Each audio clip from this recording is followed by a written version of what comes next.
So I just want to say that I know that for some folks, this might be the first session or the second you've attended today, and for others, maybe you've been at all four, I think it is now. So thank you so much for participation. We'll go over some general logistics quickly, and then introduce our speakers.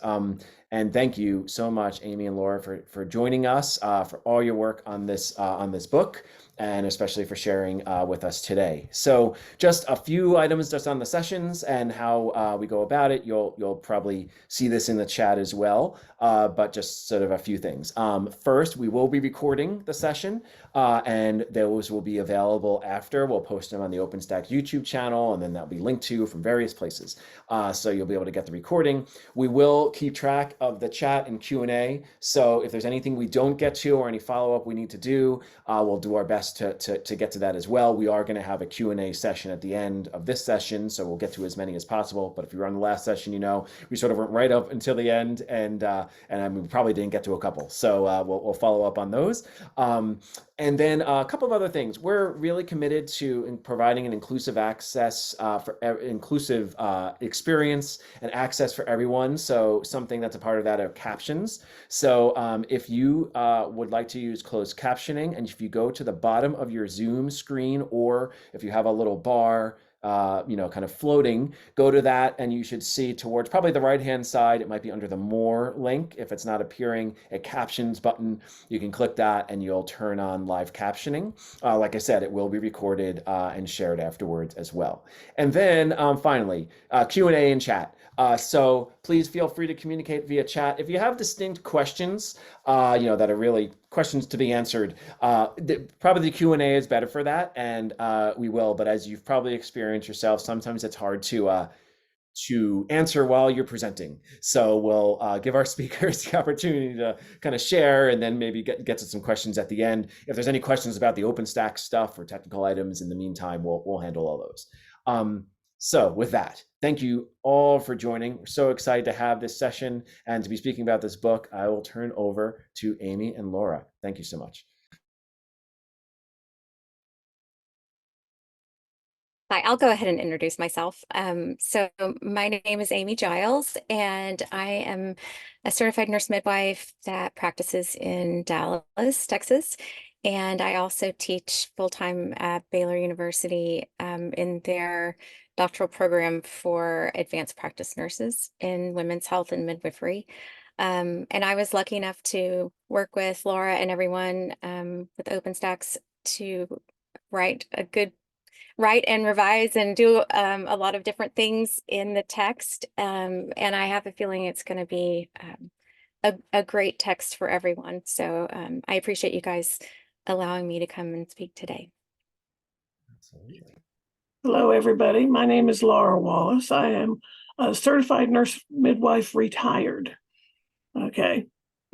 I currently teach at Mercer University in their accelerated BSN program, which is a unique program in that it's completely online for the students.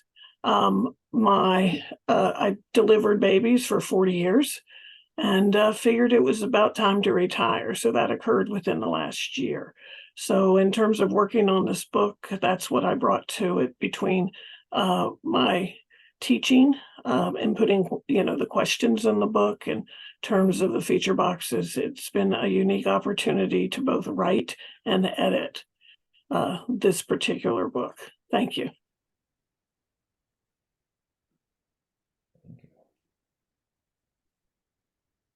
Did you want to start, Amy? Sure, I can start. So just to tell you a little bit about the book, I feel like it is a really nice book for undergraduate students. I feel like it's very much on their level. There are parts that are introductory, and then other parts of the book that really deep dive into different topics. I think that one of the great things about this book is it covers so many different areas. Not only does it cover pregnancy and postpartum and breastfeeding, but also it covers women's health. And as we know, there's so many things that are changing in women's health all the time, depending on where you live and what state you live in. So I feel like we did a great job of addressing women's health and sometimes the changes that occur during that. I also feel like this book does a great job in looking at cultural differences and addressing different cultures and how they see childbirth and how different cultures view childbirth and menopause. And I had a really great teaching for myself as I was researching all of these different ideas for what it looks like to have a baby in all of these different countries, what it looks like to just go through from developing as a woman all the way until menopause in different societies and different religions and different cultures. It was just really interesting for me because I don't think I had done such a deep dive into that before. So I think this book does a really good job at introducing all of those things and being very inclusive.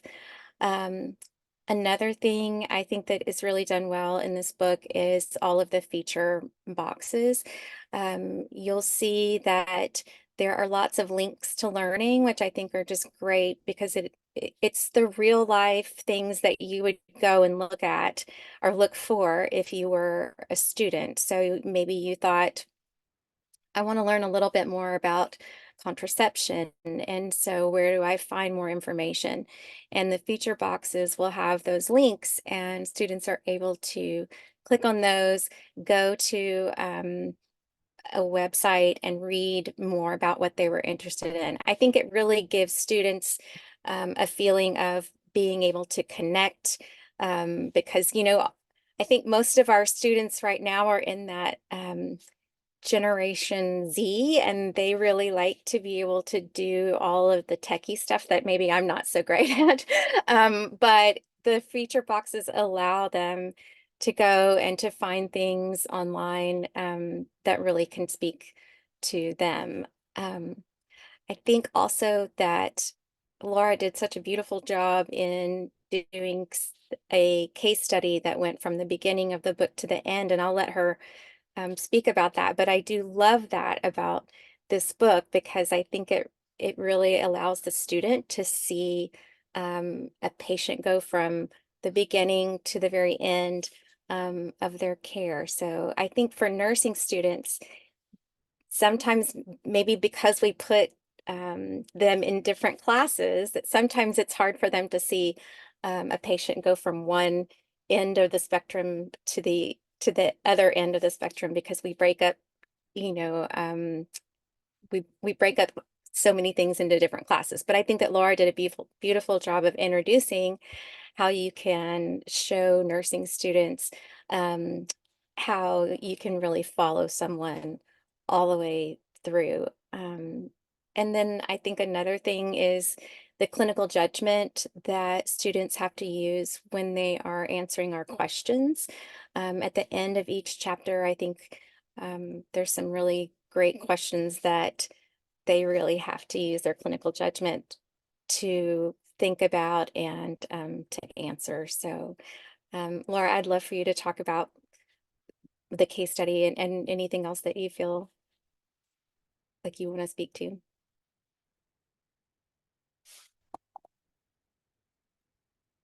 Okay, so like Amy said, it was kind of interesting to be on the other end of a book and instead of just using it, actually putting our knowledge and what we have learned and throughout it, having to find references for something as simple as what is a normal temperature postpartum. It was sometimes a challenge, believe it or not, because we tried to get the more recent references. So it's a good thing a lot of people have been doing some meta-analysis of the literature lately so that they could take all that common knowledge some of you as educators over the years have used, and then finding out the newest things. And some of those are, what is the length of labor? That has been changed. There are now 2 phases of labor instead of the 3 that we've had for many, many, many years, probably centuries in a way I look at it. Okay. And being a midwife, we were able to bring in some more of the more natural focus in terms of childbirth education. There's a chapter just on 4 different types of childbirth education. It's just not Lamaze and Bradley anymore. Some of you may know about hypnobirthing, and then choosing a care provider, because even though only 5% of births are outside of hospitals, there are still women who want that choice and want to make that choice with informed knowledge. So we even bring that up to make sure that the students are aware that home birth is an option, birthing centers are an option, that delivering in the ambulance is not necessarily what everybody wants, but it can happen, things like that. In terms of the labor and birth, the chapters are made up such as you learn about the process of labor and birth, and then there's a second chapter on what is the actual nursing care. So in a sense, the student can learn how the whole process occurs, and then they are able to apply the nursing actions in the following chapter. So we hope that dividing it like that is what's going to help a lot of students understand. I also feel like the voice of the book is not as technical as some of the other books that are out in the market and published by the bigger publishing companies. So that hopefully may appeal to quite a few readers who we all know there's only one person per class that actually reads the book. Okay, so we have that going on. Amy also brought up what we call the evolving case studies. So what it is we took one case study and put it in several different chapters. So we started with the acknowledgement of the pregnancy test that occurred. At this point, the woman started with contraception, and then it was time for her and her partner to decide to have a baby. So then you go through the first prenatal visit, and then she has a complication that arises. And then we go into the labor and birth process. So during labor and birth, this particular person actually has a vaginal birth, so we did not go into a C-section. But then we go into newborn. So this baby ends up with TTN, so there's a little bit of dealing with a newborn that has to have a longer transition than expected. And then, of course, there's the postpartum that goes on. So this case study is actually involved in a number of different chapters. So the students meet this thing. Okay. Then we go ahead and it follows the clinical judgment model. So we start out with the recognizing cues. Then the next step goes with the analyzing the cues, then coming up with the problem, and then going, of course, to the possible solutions. So the students will be faced with that clinical judgment model that is now occurring on NCLEX at this point in time. So we wanted to do that. We also have a few small case studies that are limited to, say, one small section of a chapter as well. And in those feature boxes, it'll tell you whether the clinical judgment model is taking action, whether or not it's recognizing cues, so that the students are exposed to the whole way of thinking and that. Then we actually have a chapter, the final chapter in the book, actually reviews the nursing process and shows how the nursing process, the clinical judgment thinking is within the nursing process itself. So those things are blended together in the final chapter. so that even if your program has talked about the clinical judgment model and critical thinking through, say, their first semester, they get a rebump in this book. So we felt like that was important to put in. It's not a long chapter, so it shouldn't really, and we didn't deep dive into critical thinking, just to kind of explain it in a few paragraphs. And I think that's what's going to help. Okay. Amy? Yeah, I agree. I think sometimes that we teach to the test, like teach to the NCLEX or teach to this certifying exam.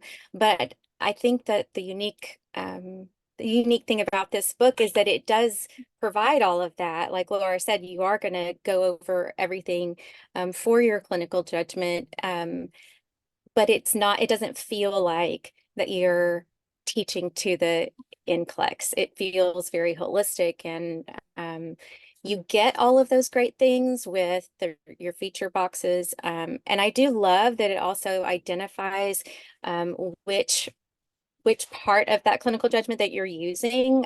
So that kind of helps the students as well. But I think that having those broken down allows students to kind of like take one part at a time, whether they're taking action or they're gathering data. Another thing that I feel like is different about this book is the fact that we do go into things that are maybe not listed in other books.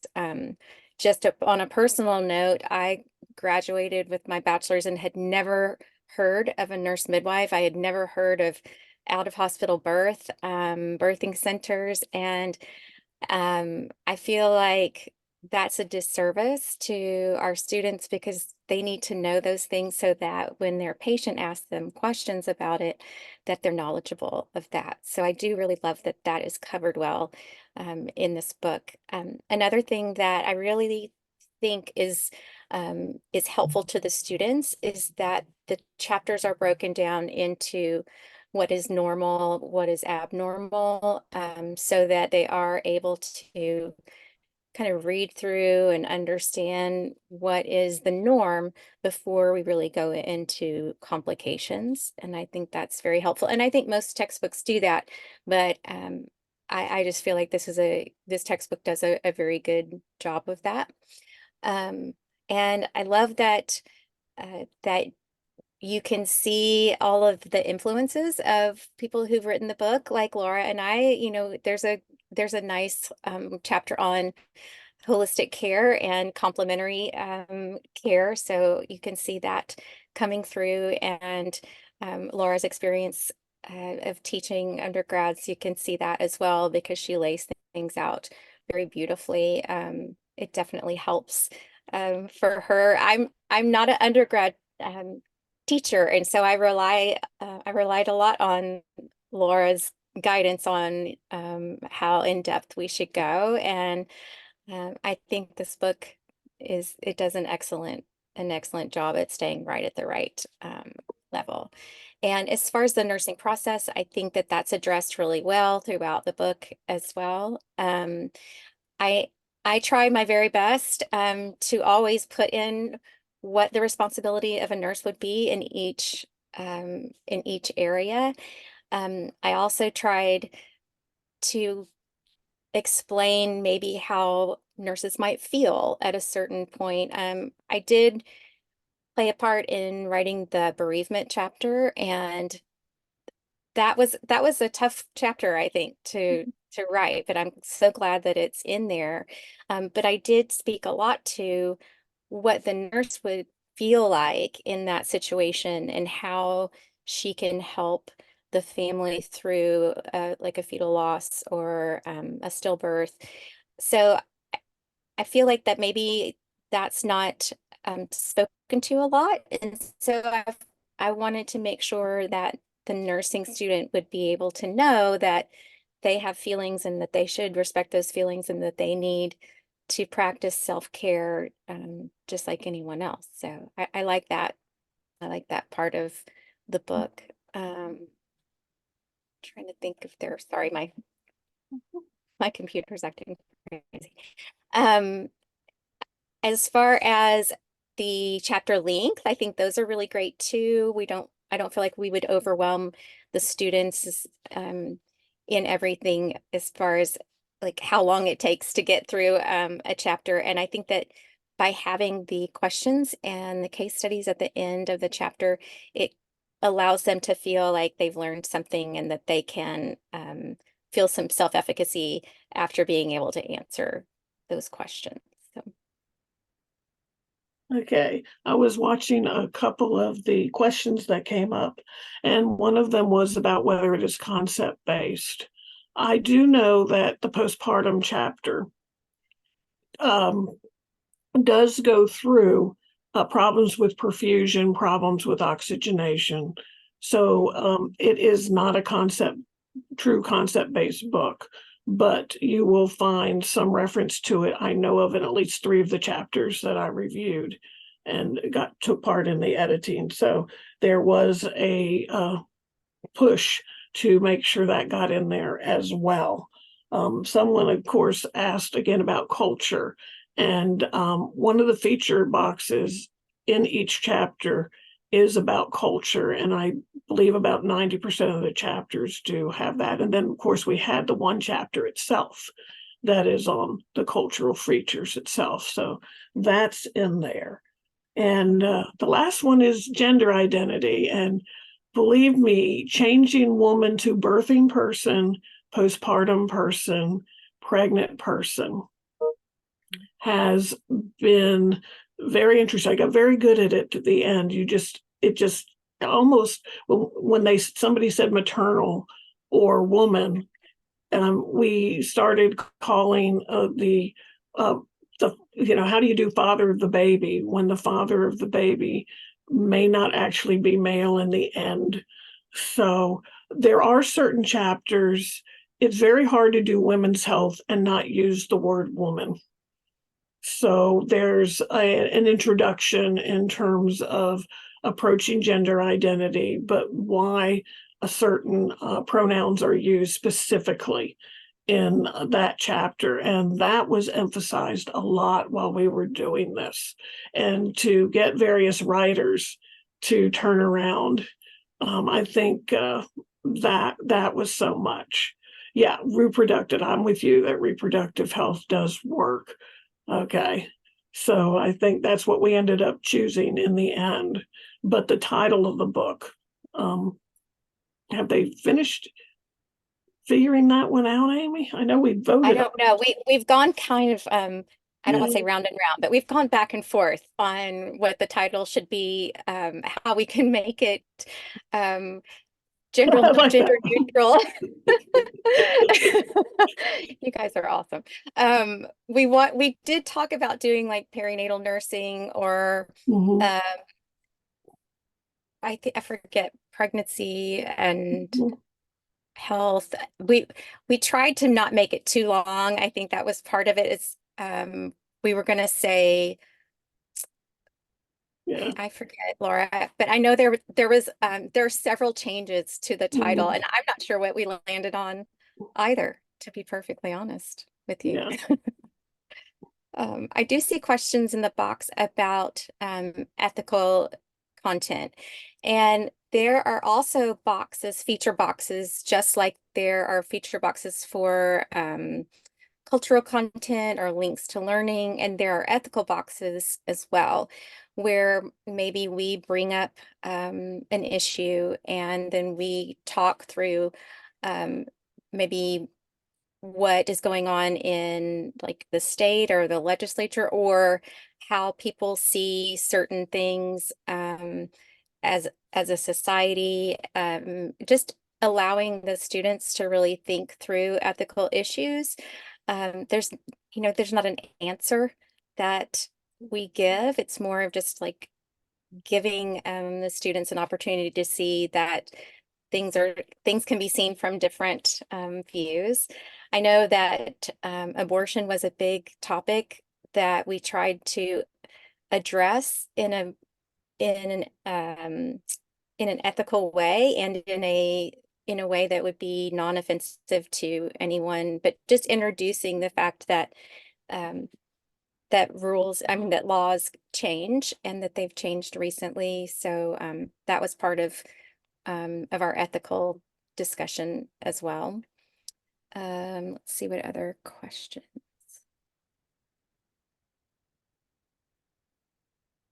Yeah, Trying to there aim are at some questions that are going to be, we have a moderator to help us. Yes. So thank you so Yeah. much.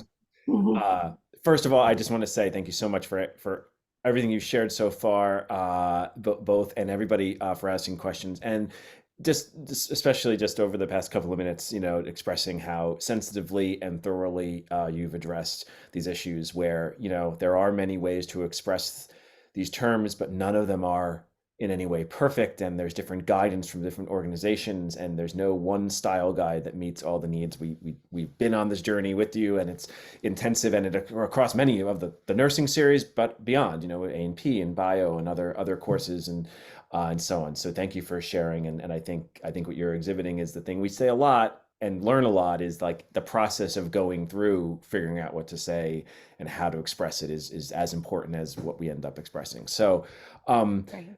so thank you. And I hope by me saying that wasn't like speaking for you at all. It was my views, my Anthony's views, not even all of OpenStax or the TCCB or anything like that. Um, Yeah. I do want to share. So we do have some other questions. If there's stuff you're seeing some response, if there's things about OpenStax or the technical side, we'll get to you. We have a couple of if it's okay, I'll just jump into a couple of those quickly. But also mention, and you can tell me maybe when I'm done if you want me to do this. We have access to like a preview of the book, so if it is good to help, we could share. Oh, we just something like thanks, Lindsay. We didn't even plan that. A lot of folks are asking for ISBNs. We've actually asked for those. We get them a little closer to the actual publication, but we'll see if we have them, and if we get them, we will share. In terms of faculty reviewing the book itself, we're going to show you. So Lindsay put the sample in the chat there for Maternal-Newborn Nursing, and you can see some samples. And what you'll do there, you know what, if it's okay, I will. Is it okay if I share my screen real quick? Yeah. Okay, I'll be personable and come in video. Not that it's really that required, but you're gonna. Oops, sorry, I missed the share. Hope you can see this. Yes. Okay, so and if you were on a previous session on the pharmacology, oops, sorry, you'll see that this is a little bit similar. There are some commonalities here in terms of what you see there, but each book, as we said at the end of that session, is developed specifically for its course. You'll see some similar features and design elements, but as I hope that Amy and Laura are conveying, this is a book written for this course. But you'll be able to see the table of contents. And I'll go a little slower here if there's any commentary or anything or you all should say. And then you just, as you flipped past, I forgot to mention that, we do have information on intimate partner violence. I thought that was a really important thing that we added in its own chapter. So you'll see that, yeah, in chapter 9, I feel like that was done really well and very tastefully, and had a lot of information for nursing students that maybe they hadn't been exposed to before. So I thought that was I really thought that was a great chapter too. So sorry to interrupt you. Go ahead. Go ahead. No, very important. I'm glad you pointed it out. Yeah, it's very, of course, extremely important chapter. And and as you can see, and if you haven't looked at an OpenStax textbook, or you didn't in the earlier sessions or even before, you see this table of contents. There will be some preface information and information like that, but then you get into the content itself. And if you haven't looked, or you weren't in the earlier sessions, you'll see these look very similar to traditional textbooks in terms of how they're laid out and arranged. And then you'll see the text and the graphics, and then we'll get into features such as this one talking about lifespan. Oh, sorry, I covered it up a little bit. And other topics. and so on. So this is draft content. And so one of the questions that came across was the logistics of the final content. So we have this available now. If anybody would like to see any of the preview content specifically, hey, I want to see chapter 21 on this, like we could send it to you. But we're presenting this as the preview. These are in the, they're not done, but they're in the later stages of being done, and we can make them designed and so on. And then they will be available as previews on our site and on the OERTX site for you to evaluate. We can send you the table of contents, and we can share about the ways of accessing them as well. But essentially, they'll be on a website. You can navigate them online, or you can download a PDF. Same thing with your students. There's no access barrier or anything like that. The only access barrier is for instructor resources, test banks, and other items that have answers and so on. But everything else is just open for everybody to use. So this was helpful. Anything else while I have this up, Laura and Amy, that I should Yeah. show or What I was share? going to ask is, could you go back a few Oh, pages? sure.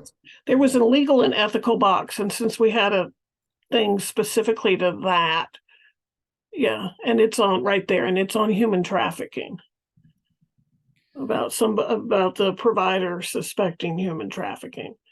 So I wanted them to know what one specific issue we put in.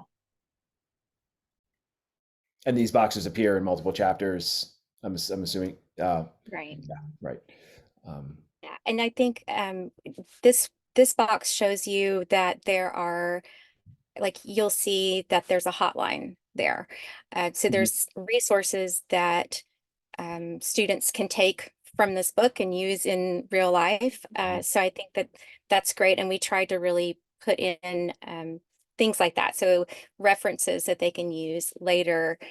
We reference things like different screens that can be used, like the EPDS and other different screens that they'll use later on, so they can take that information and use that in real life clinical experiences. So I think that that's really nice to have that information there and laid out nicely for them. I also think our graphics and the pictures, I will say I had a great time trying to find some really great pictures, and I'm lucky that my patients are super sweet and they are okay with me using their pictures. So I did get permission for any pictures that you see of laboring moms and babies and postpartum moms. So I appreciate them very much sharing that with me. I think it's really so nice to see.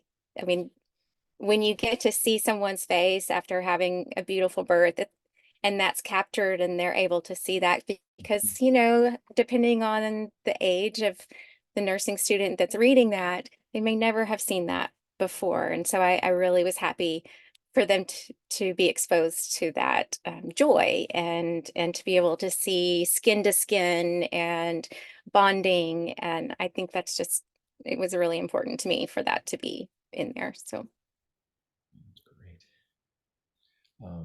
That's very great that they were using. Yeah, go ahead. I was going to say the real life RN stories are also really great for students to be able to read and envision themselves being in that person's shoes. It gives real life stories from nurses that were kind enough to give us their stories that we were able to put in. So I thought that was really inspirational, I think, for nursing students to be able to see that. So Thank you. And I'll say, I mean, it's interesting because we started off the day talking a lot about OER, open educational resources in general, and the freedoms. And, but something we said in that context was, these books are written to be used basically as is. I mean, everybody has a different course and has a slightly different audience and so on. But you have that even with commercial textbooks, like there was written to basically fit your course, but it doesn't fit your course perfectly. You do have the opportunity with these books to make some changes, and some of the easiest changes to make are selecting out, highlighting of assets like these. So even if, say even this spring or this summer, before a full out fall adoption or just a tryout, or, I know adoption decisions are sometimes complex. There might be committees and maybe this book isn't up for adoption this year if your department does it that way. But using resources like this, the real RN stories or the other items, the legal and ethical studies and so on, you have the opportunity. It's not just about editing, it's about resharing and posting. You can put just these stories, on your website, in your LMS or something like that, cut out this page, or we'll give it to you in a different way, and do that too. So, we'd love you to use the whole book. That's the goal. But if you don't, actually, you know what? That's not even the goal. We'd love you to use the book, any part of the book. So, that's the freedom offered by Open, but also, if you're starting out, then you should find more places to use it as well.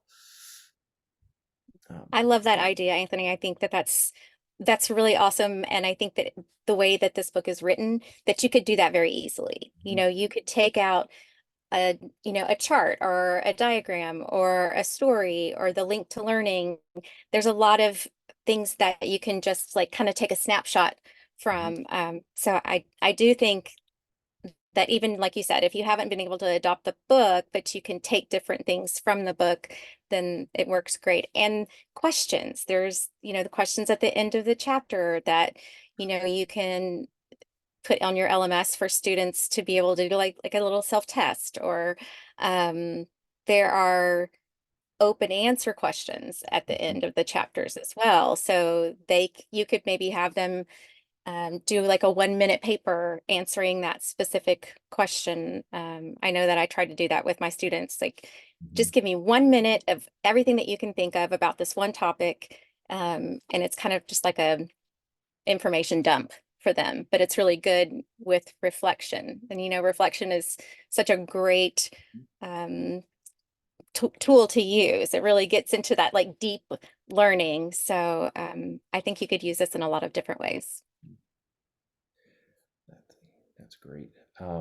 Thank you. Yeah, and sorry for everybody, and to you, Laura and Amy, if my scrolling was probably a little incongruous with what you were saying, but I was trying to actually get to the end of chapter stuff, so I figured we might want to share. We got a question about from Lisa. I'm reading it as I'm going here. Are being promoted by the Texas Department of Higher Education. Does that mean they align with Texas State Board of Nursing in terms of accreditation? I know there was a response to the concepts of being aligned with NA ethics. Would they be acceptable to the American Board of Nursing?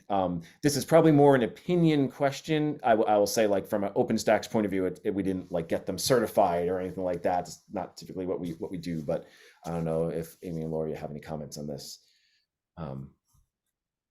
I wouldn't say that I wouldn't say that it's a regional book. It's not written for a specific region.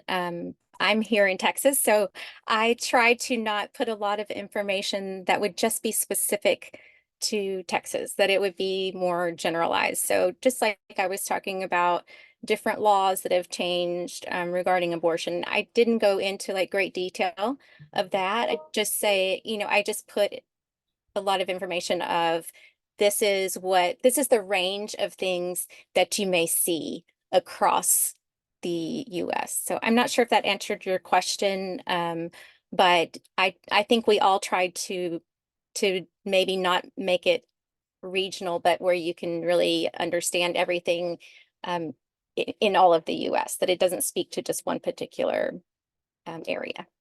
And that was helpful with the reviewers. So the chapters were written, and then there were some expert reviewers who went through them. So they were from different parts of the United States, just as one of the other persons, Regina, is not with us, but she was from the North. I happen to be currently in Georgia, but grew up in the Maryland area. So I have a viewpoint from two different geographical areas, because there is a little bit difference. When my first job in Cincinnati, Ohio, we already had mother baby units. I came down to Georgia 15 years later, and most of the places did not have mother baby units. So there was a change, but that's been the advantage of the Baby Friendly Hospital initiative and promoting breastfeeding. We have got a lot more mother baby units. Also, as a midwife, practice in very small towns. So there is something about, I happen to live in a county where there is no hospital. There is no OB provider. So, but the next county over, there's a lot.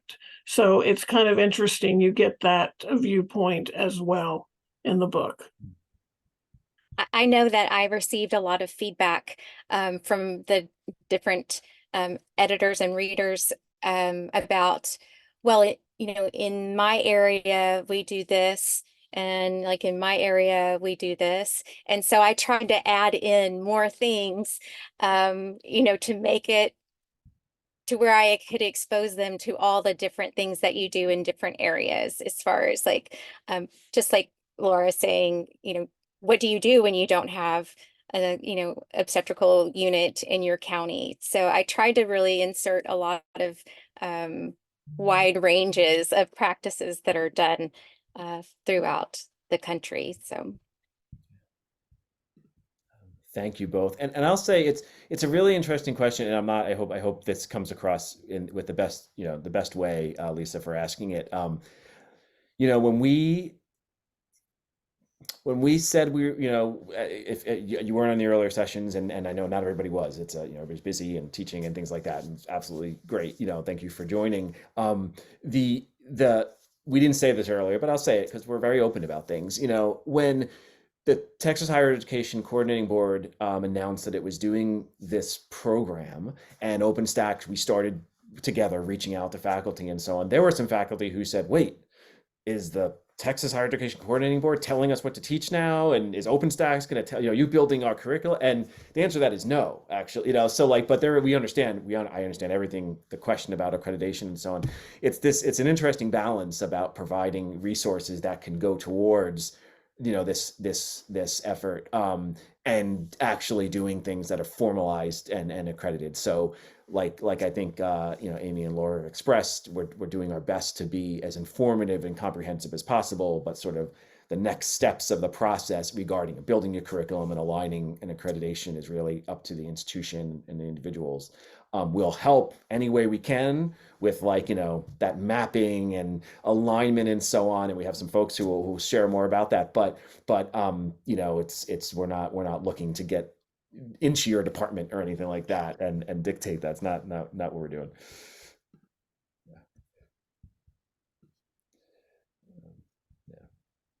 I did see a question about the NICU. And yes, we do have some information about babies in the NICU and parents and how they deal with having their baby in the NICU. So I did see that question. Yeah.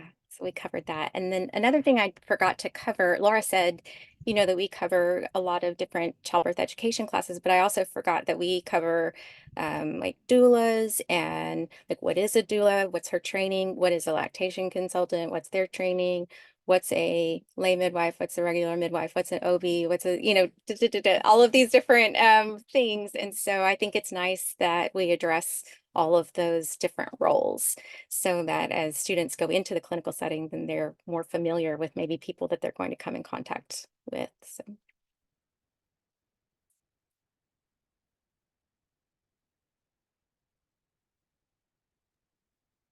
I'm just looking to see if there's any other questions. A couple of others that came in. We're just scanning between the chat and the Q&A. Lindsay answered the question about child health. We actually don't have that text on the plan, but we could like to, and we would love to. About the release date.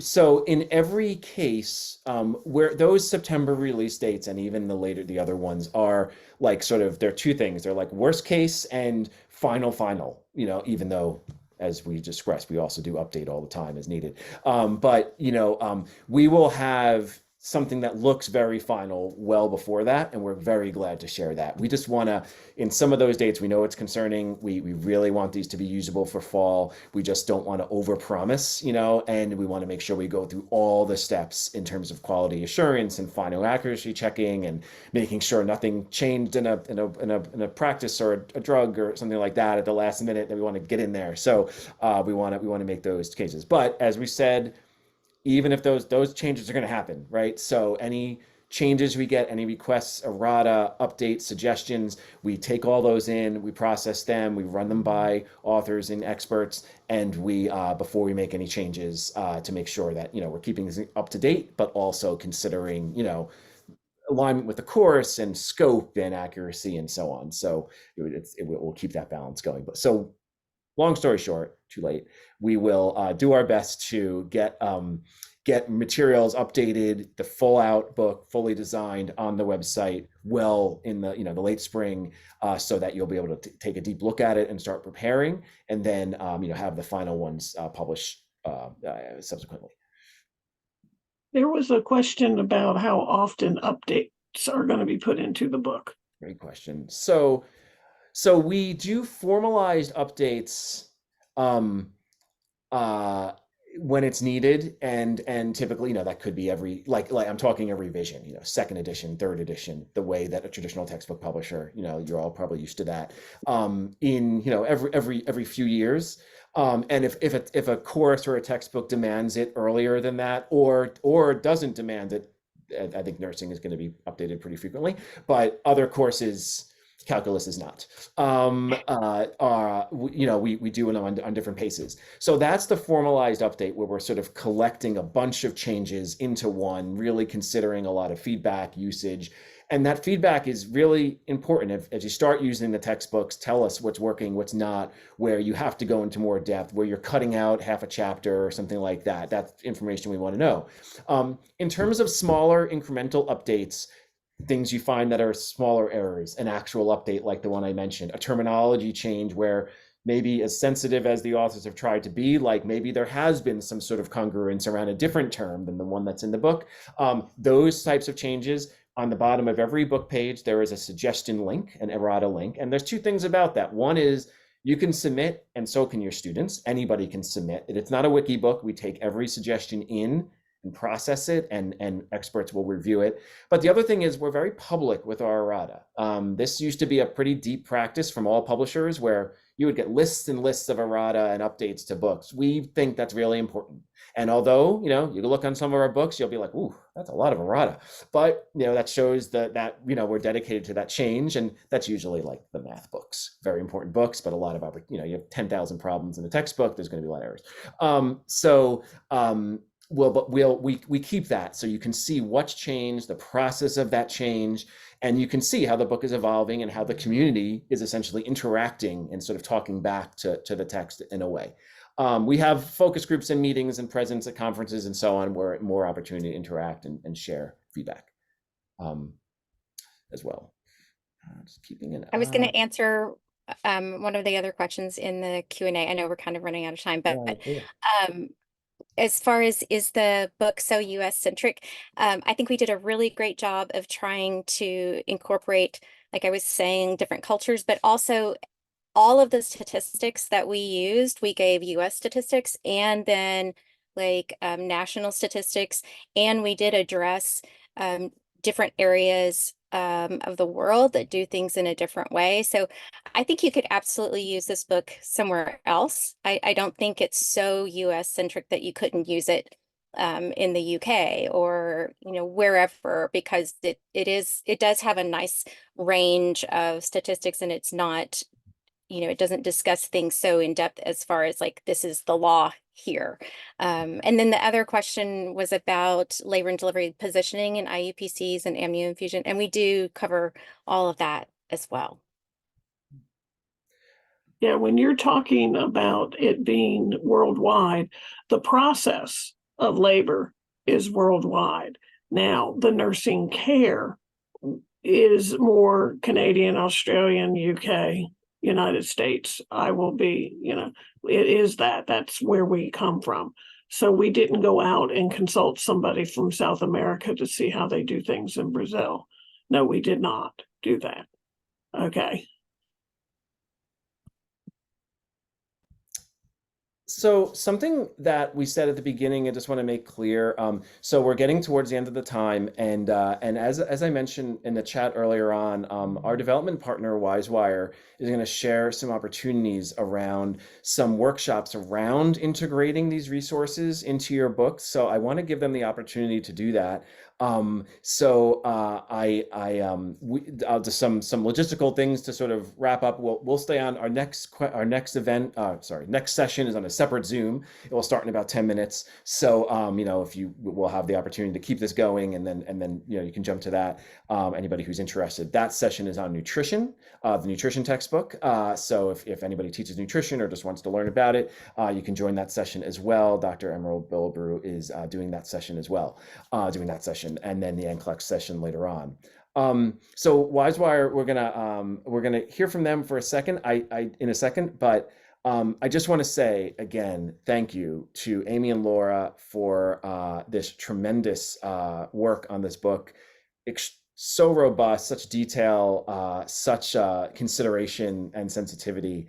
And I see it in both the process that you just expressed here and in the reviewers, and the responses to the reviewers was really helpful. So and just helpful to see and sort of learn about how we consider these courses and this discipline in specific terms. So thank you. Any final words of guidance, or anything we should know?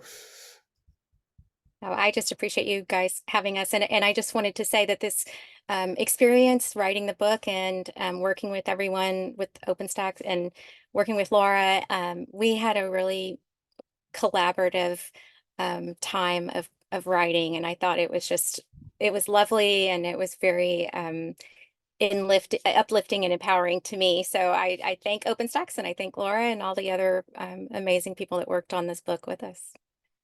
And I will ditto what Amy said. Thank you so much. Well, thank you, guys.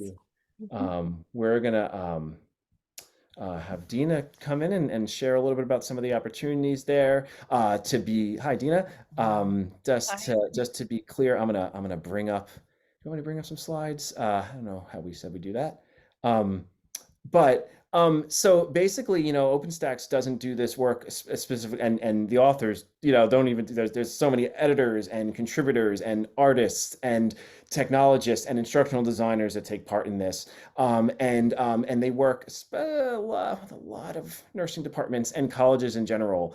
And Dina wanted to share some workshops that her team is putting together, and some other opportunities for this. This is not necessarily a part of the one program, but as you'll see throughout, as we've mentioned somewhat earlier, that what you'll see is a lot of other resources and organizations and folks putting around resources and services around these books. If you go around the OpenStax textbooks website, you'll see homework systems and video providers and animations and organizations providing different sort of assets and support around teaching and learning. So Dina's one of those folks, so I wanted to let her share a bit about the opportunities they have.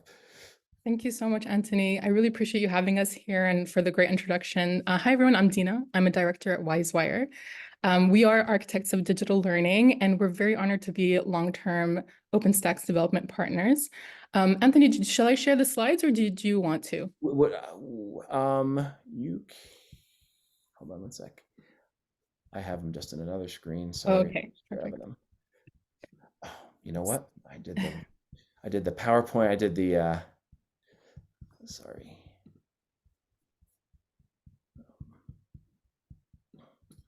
I was so used to Google Slides that I'm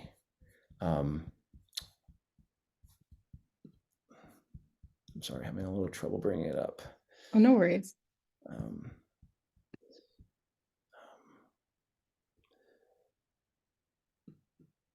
One sec. Sorry, I am okay. Okay, sorry that I got it. No worries, take your time.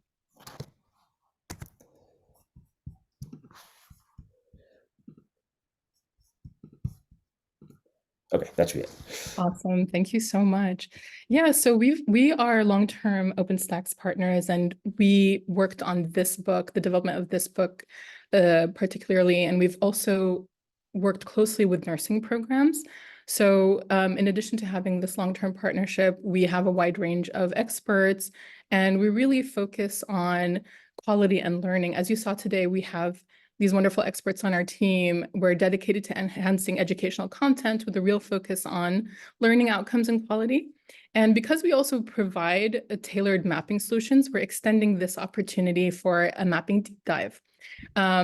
These mapping deep dives will be about 90-minute online workshops where our curriculum mapping experts will focus on textbook mapping for your specific use cases.